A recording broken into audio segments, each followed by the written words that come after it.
It was a routine morning at Lincoln Elementary until Karen Mitchell decided to slap our school crossing guard, James Thompson, for slowing her commute, unaware he's a decorated Vietnam War hero who'd soon turn her world upside down. The clock struck 8:00 a.m. on a crisp Monday in suburban Columbus, Ohio, and the intersection outside Lincoln Elementary School buzzed with life. Children in bright backpacks shuffled across the zebra crossing, their laughter mingling with the hum of idling car engines. Parents sipped coffee behind steering wheels, some waving to neighbors, while the sharp tweet of a whistle cut through the air. James Thompson, the school's beloved crossing guard, stood at the heart of it all, directing traffic with calm precision. A school zone sign loomed above, its bold letters a reminder of the morning's sacred duty. Nearby, a pole-mounted security camera silently recorded the scene, its lens catching every detail of the bustling ritual. James, at 75, carried himself with quiet dignity. His high-visibility vest glowed under the morning sun, adorned with a small, polished veteran pin that glinted when he turned. A Purple Heart recipient from the Vietnam War, he was more than a crossing guard to the Lincoln community. He was a fixture, a grandfatherly figure who greeted every child by name and offered warm smiles to harried parents. His weathered hands gripped a stop sign, and his eyes, sharp despite his age, scanned the crossing for stragglers. To the kids, he was Mr. Thompson, the man who made the street feel safe. To the parents, he was a hero, though few knew the full weight of that word. In the line of cars waiting at the crossing, a white SUV gleamed under the sunlight, its driver radiating a different energy. Karen Mitchell, 45, sat behind the wheel, her designer coat draped over her shoulders and oversized sunglasses perched on her nose. Her manicured nails tapped impatiently on the dashboard, each tap a tick of her rising frustration. Karen was a familiar type in the school drop-off line, a parent who treated the morning commute like a personal obstacle course. Her sharp glances and pursed lips telegraphed entitlement, the kind that made other parents exchange knowing looks. She wasn't a caricature, though. She was real, the sort of driver you'd mutter about after a close call in traffic. The trouble began when a yellow school bus pulled up, its doors hissing open to release a gaggle of late, arriving students. James raised his stop sign, halting the flow of cars to let the children cross safely. The delay was brief, barely a minute, but to Karen, it was an eternity. Her SUV, third in line, inched forward as if willpower alone could move the world. Then came the honk, a single sharp blast at first, followed by another, longer and angrier. Heads turned. A few parents frowned and one child froze mid-step, looking toward the noise. James, unfazed, kept his focus on the kids, guiding them across with a gentle wave. But Karen's frustration was now a spectacle, her face flushed behind the windshield, her hands gripping the wheel like it owed her an apology. The scene was set, a community united by routine, a hero quietly doing his duty, and a spark of impatience threatening to ignite. Have you ever seen someone lose it over a minor traffic delay? Share your wildest road rage stories in the comments and guess how Karen's morning ended. What unfolded next would shock the parents, rally the town, and remind everyone that even a small crossing can be the stage for a big reckoning. Karen's honking was loud, but her next move silenced the entire crossing. It was 8:05 a.m., and the intersection outside Lincoln Elementary School had just settled into its morning rhythm. The school bus had pulled away, and James Thompson, the 75-year-old crossing guard, lowered his stop sign, preparing to wave the cars through. His high-visibility vest glowed under the pale sunlight, the veteran pin on his chest catching a stray ray. The school zone sign stood sentinel, and the security camera on its pole whirred quietly, capturing every moment. Children scampered onto the sidewalk, their chatter fading as parents in the idling cars waited for the green light to move. Karen Mitchell, however, had no patience left. Her white SUV, still third in line, vibrated with her agitation. The honking hadn't worked. James hadn't flinched, and the delay, though brief, had pushed her over the edge. With a huff, she shoved open her car door and stepped out. her designer coat flapping as she marched toward the crossing. Her sunglasses slid down her nose, revealing eyes narrowed with fury. Parents in nearby cars leaned forward, sensing a scene. A few kids paused on the sidewalk, clutching their backpacks as Karen's heels clicked sharply against the asphalt. "Excuse me." Karen's voice sliced through the morning air, sharp enough to make a nearby mother flinch. She stopped a foot from James, hands on her hips. "You need to stop holding up traffic. Some of us have places to be." Her tone dripped with condescension, as if James were a hired hand failing at a simple task. James turned slowly, his weathered face calm but firm.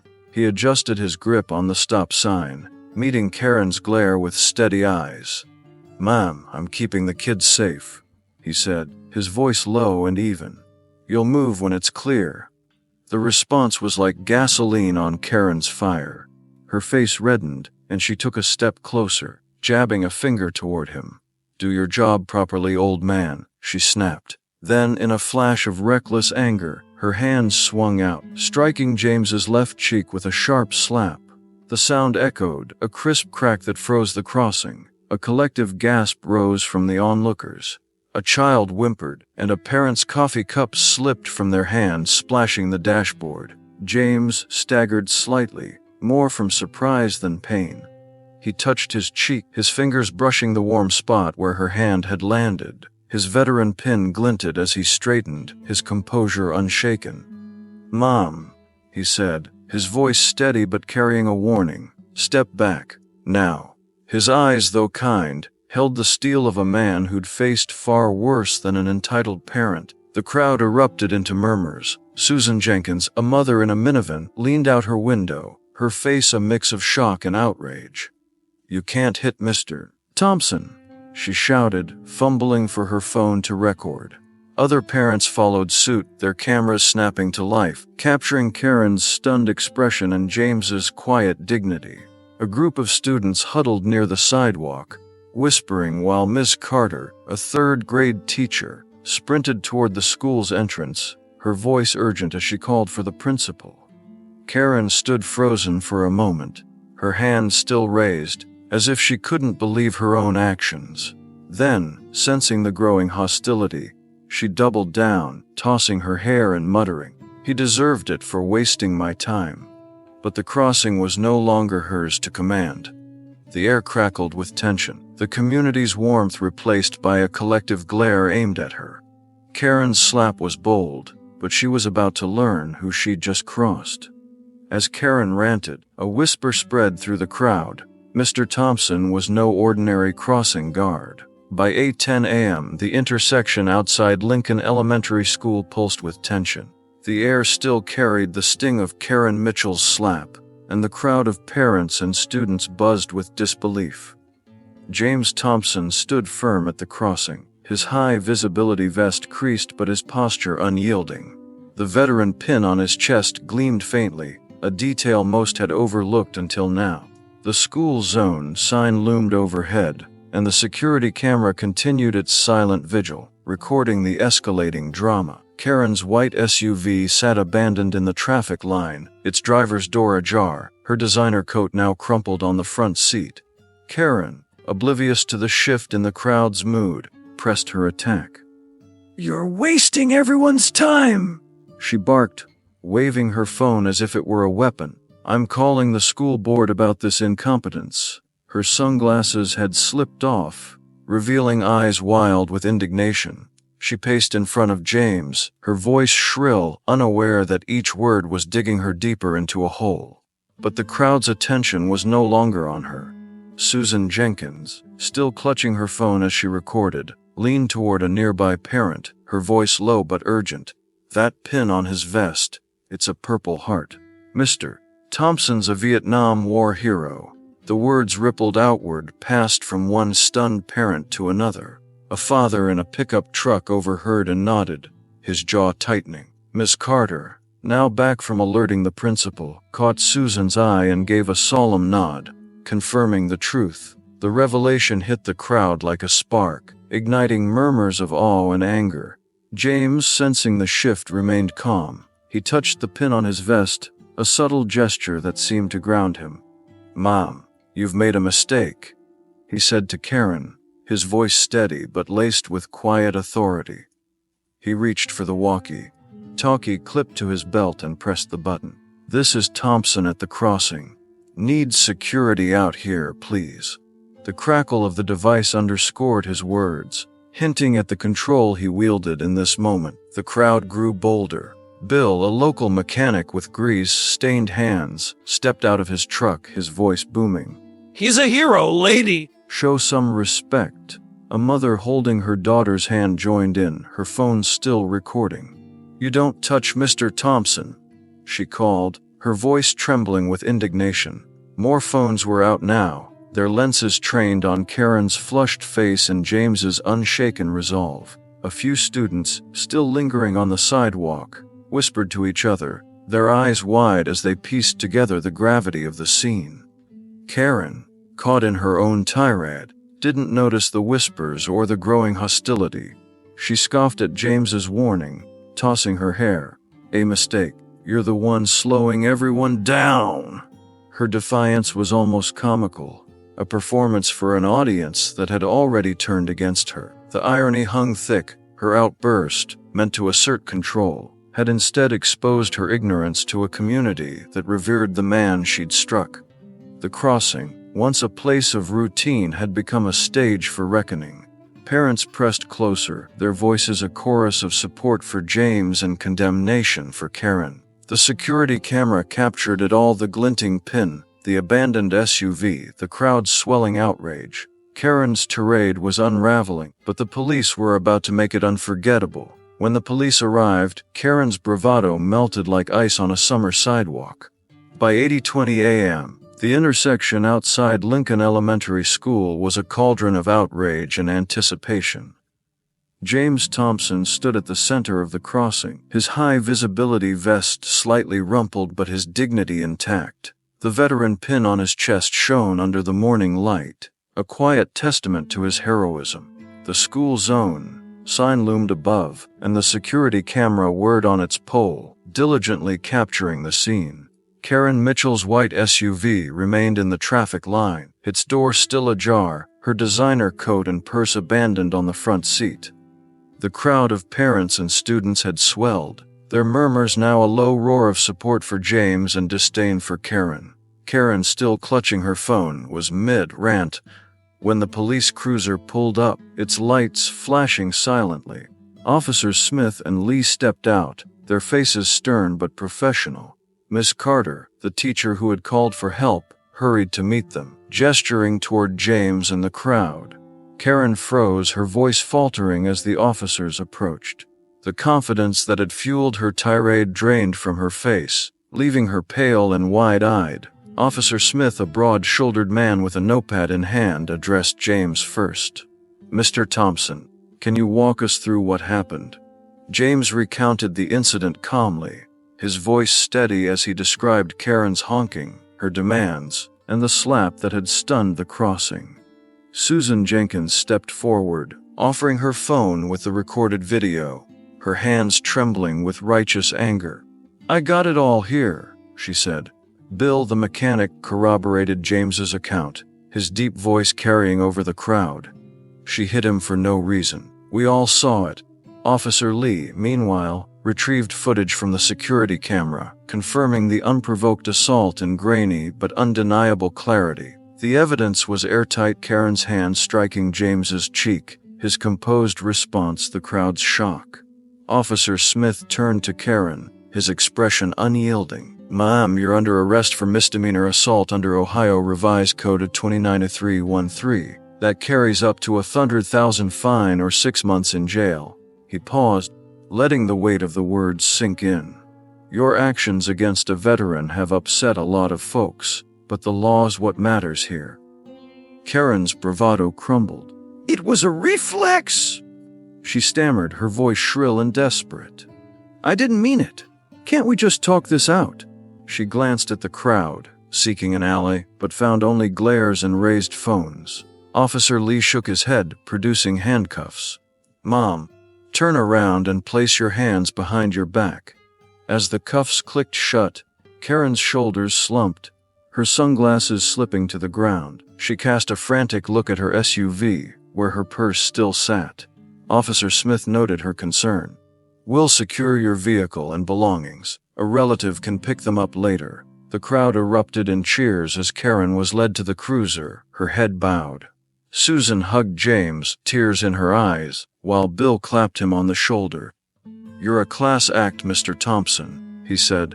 Other parents joined in, their voices a chorus of gratitude. James nodded, his face softening into a humble smile. "Thank you, folks," he said, his walkie-talkie still clipped to his belt. "Just doing my job." Susan, already uploading her video to X, tagged local news outlets, her fingers flying over her phone. The crossing, once a place of routine, now buzzed with triumph. The security camera had seen it all: the slap, the arrest, the community's resolve. Karen's arrest was just the start. Her reputation was about to take a bigger hit. Karen's slap didn't just sting James, it ignited a firestorm across our town. In the days following the incident at Lincoln Elementary School's crossing, the story exploded far beyond the Columbus suburb. Susan Jenkins's video, uploaded to X with hashtags like Fair Veteran Hero and Fev Karen Slapped, racked up thousands of views within hours. The grainy footage showing Karen Mitchell's slap, James Thompson's calm resolve, and her subsequent arrest, spread like wildfire, shared across platforms and dissected on Reddit's r's entitled People. Local news stations picked it up, airing interviews with James, who spoke humbly about his Vietnam War service and his dedication to the kids. "I just want them safe," he said, his veteran pin glinting on his vest, now a symbol of his quiet heroism. The community rallied around James with fervor. By Tuesday morning, parents and students greeted him at the crossing with steaming coffee, fresh donuts, and handwritten thank you cards, some decorated with crayon hearts. A group of fourth graders presented him with a poster reading, "Mr. Thompson, our hero." The school organized a Respect Our Heroes day where students wore red, white, and blue, and the principal announced a new safety initiative inspired by James's service. A local veteran group honored him with a polished oak plaque, presented at a small ceremony where James, ever modest, thanked the crowd with a quiet, "This means a lot." The security camera footage, now public, replayed on news segments, cementing the crossing as the heart of the story. Karen, meanwhile, faced a brutal reckoning. Identified as the owner of a boutique in downtown Columbus, she became the town's pariah. Her store's Yelp page flooded with one-star reviews, and customers vanished, turned off by her actions. On X, her attempts to defend herself. "It was a stressful morning, and I regret my reaction," were mercilessly mocked, earning her the nickname Slap, Happy Karen. Screenshots of her posts went viral, and her family bore the weight of her shame, with her teenage daughter reportedly switching to online classes to escape whispers at school. The white SUV, towed from the crossing after her arrest, became a meme, its image captioned with quips like, "Karen's ride to ruin." Her purse, retrieved by a cousin, was a minor footnote, mentioned only in police reports. Legally, Karen's troubles mounted. The misdemeanor assault charge under Ohio Revised Code 3933 carried a potential $30,000 fine and community service with a court date looming. Lincoln Elementary banned her from school grounds indefinitely, a decision announced in a stern letter to parents. The school board, citing the security camera footage, emphasized zero tolerance for violence against staff. Karen's boutique, already struggling, faced whispers of a boycott, with local vendors distancing themselves. The tone of the town was triumphant yet laced with biting satire. Parents swapped Karen jokes at pickup, and a local coffee shop offered a veterans brew special, donating proceeds to James's favorite charity. The crossing, once a mundane stretch of asphalt, became a symbol of community strength, with James at its heart. His high-visibility vest and walkie-talkie, now iconic, appeared in social media tributes, while the "School Zone" sign stood as a reminder of the duty Karen had disrespected. Karen's shame was spreading, but justice was about to seal her fate. Karen learned the hard way. Entitlement crumbles when respect prevails. Weeks after the incident at Lincoln Elementary School's crossing, the saga of Karen Mitchell and James Thompson reached its conclusion in a Columbus courtroom. Karen, her designer coat replaced by a subdued blazer, stood before a judge and pleaded guilty to misdemeanor assault under Ohio Revised Code 290313. The sentence was an $800 fine and 50 hours of community service at a local veteran support center, a poetic twist that drew approving nods from the packed gallery. The judge also upheld Lincoln Elementary's lifetime ban on Karen from school grounds, ensuring her absence from the crossing where she'd ignited a firestorm. Her reputation, already in tatters, took a final hit as local news covered the verdict, replaying the security camera footage of her slap against James's cheek.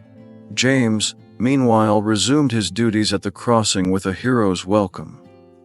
Each morning, parents greeted him with warm smiles, and children waved handmade signs reading, "We love Mr. Thompson." His high-visibility vest and veteran pin, now symbols of resilience, shone under the Ohio sun. The school established the James Thompson Award for community service, to be given annually to a student who embodied his spirit of duty. Local businesses, inspired by the viral story, sponsored safety upgrades at the crossing, installing brighter lights and a new "School Zone" sign. A veteran group launched a fundraiser in James's name, raising thousands for school safety programs, with James humbly deflecting the spotlight. "It's about the kids," he said, his walkie-talkie clipped to his belt, as steady as ever. The community's triumph was palpable. The crossing, once a routine stretch of pavement, became a testament to collective strength. Susan Jenkins's video, still circulating on X with hashtags like "a veteran hero," inspired posts about respect and accountability.